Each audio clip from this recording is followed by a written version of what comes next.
Hello there once again. Welcome back to our Exam Review 4 series. This time we'll be doing problem 10.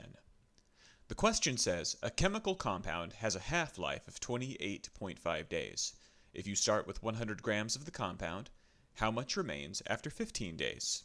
Now, when you see the words half-life, there's a certain equation that you'll need to use for exponential decay.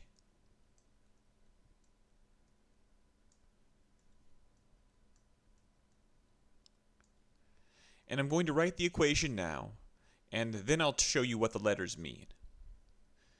The equation goes y equals p times b raised to the x divided by t. Now, the p will be the starting amount, or the principal. Y is going to be the current amount.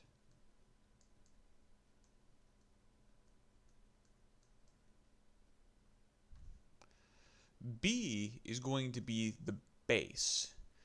Now, to figure out the base, we have to ask what's happening right now.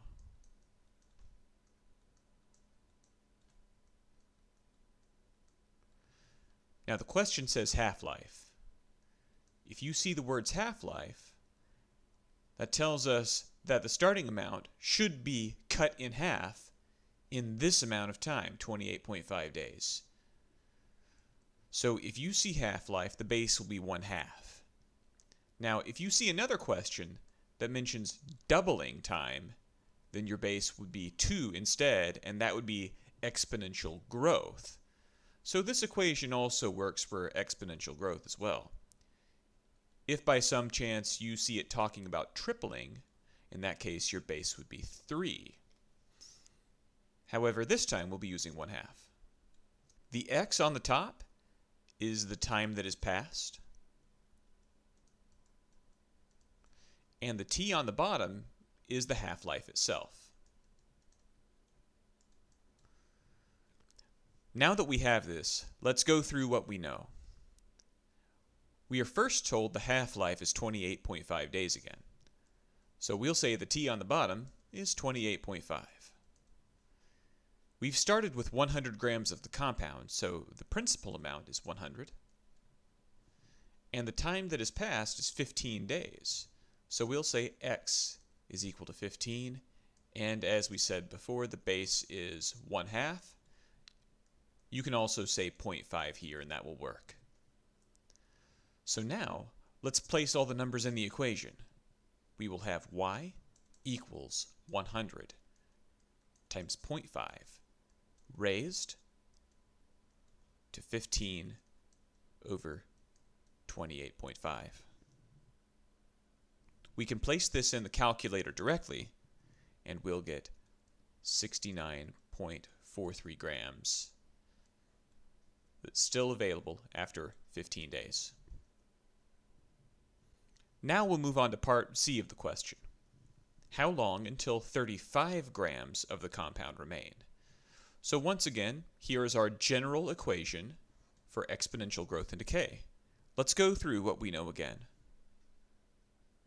We're told 35 grams remain, so that's actually our y.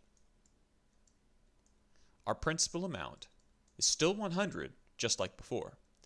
Since we're still doing an exponential decay problem, our base will still be 1/2, or you can also still say 0.5. The half-life, that is the t, is also still the same, 28.5. The x we don't know. So let's put the numbers in and see what we can do. Y was 35, p is 100, the base is 0.5, raised to the x over 28.5. We have an unknown in our exponent. So our first thing should be to get the exponential by itself.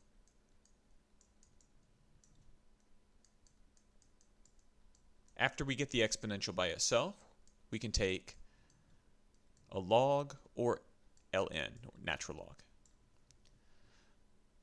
So let's get this exponential piece by itself, and we'll begin by dividing by 100. The 100 will cancel out. 35 over 100 is 0.35 equals 0.5 raised to the x over 28.5. Now we'll take ln off both sides. We'll have ln of 0.35 equals ln of 0.5 raised to the x over 28.5. Once we've taken ln, it is okay to move the exponent down.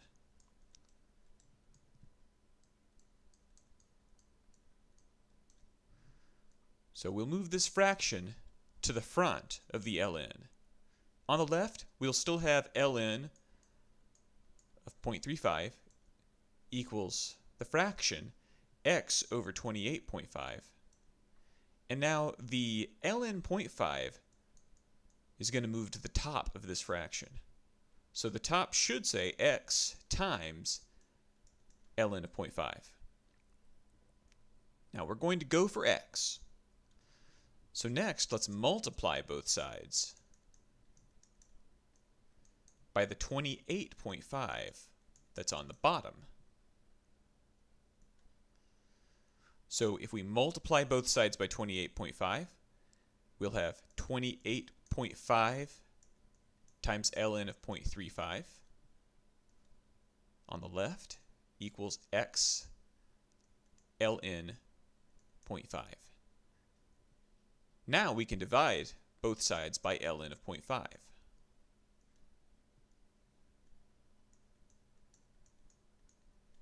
The ln 0.5 cancels out on the right, and so this will be our answer. 28.5 ln 0.35 divided by ln 0.5. It's not pretty, but you can put it into a calculator. When you put it into the calculator, you should get 43.17. And this will be in days. That's how long it will take for you to drop from 100 grams down to 35 grams. Thank you for watching. We'll see you again soon.